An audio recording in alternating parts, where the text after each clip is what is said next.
เพื่อรับประกันการเลือกตั้งสมาชิกสภาแห่งชาติสุดที่8และสมาชิกสภาประชาชนขั้นแขวงในทั่วประเทศที่จะมีขึ้นดำเนินไปด้วยผลสำเร็จตามกำหนดหมายที่วางไว้ดังนั้นองค์การปกครองนครหลวงวิจันทร์จึงได้จัดโฟมโฮมให้บรรดาพนักงานหลักแหล่งในทั่วนครหลวงวิจันทร์ในการเตรียมความพร้อมให้แก่การเลือกตั้งครั้งนี้บรรลุผลสำเร็จโดยการให้เกียรติเผยแพร่ของทานสีหุ่นสิทธิลือไซ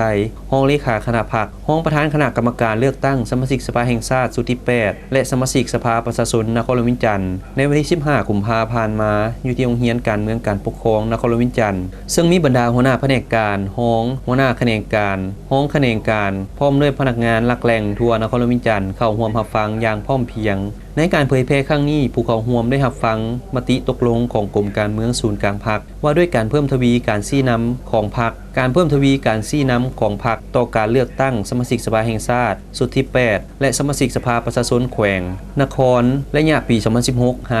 2020 พร้อมด้วยเอกสาร 40 ปีแห่งการปกปักรักษาและสร้างสรรค์พัฒนาประเทศชาติภายใต้การนำพาของพรรคประชาชนปฏิวัติลาวการเสริมขยายสิทธิเป็นเจ้าของประชาชนในการเลือกตั้งกฎหมายสภาแห่งชาติและสภาประชาชนขั้นแขวงซึ่งผู้ที่เข้าร่วมฝึกอบรมครั้งนี้จะได้นำเอาเนื้อในการเผยแพร่ไปเสริมขยายต่อเพื่อรับประกันให้การเลือกตั้งครั้งนี้บรรลุผลสำเร็จตามระดับคาดหมายและดำเนินไปอย่างมีประชาธิปไตยเสมอภาคยุติธรรมสอดคล้องกับกฎหมายรับประกันความเป็นระเบียบเรียบร้อยทางสังคมอย่างหนักแน่นและรับประกันให้การเลือกตั้งมีความสงบปลอดภัยเฮ็ดให้การเลือกตั้งครั้งนี้กลายเป็นบุญใหญ่ของทั่วปวงชนลาวทั้งชาติ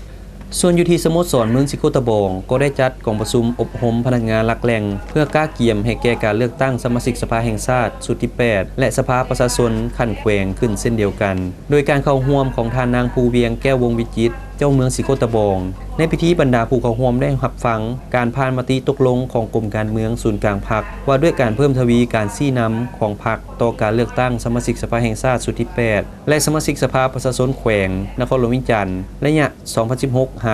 2020 การเสริมขยายสิทธิเป็นเจ้าของประชาชนในการเลือกตั้งสมาชิกสภาแห่งชาติสุดที่8และอื่นๆทั้งนี้เพื่อรับประกันเฮ็ดให้การเลือกตั้งนี้บรรลุผลสำเร็จตามคาดหมายและดำเนินไปอย่างมีประชาธิปไตยเสมอภาคยุติธรรมสอดคล้องกับกฎหมายรับประกันความเป็นระเบียบเรียบร้อยทั้งสังคมนักแน่นและรับประกันความสงบปลอดภัยให้ได้ห้อยส่วนห้อย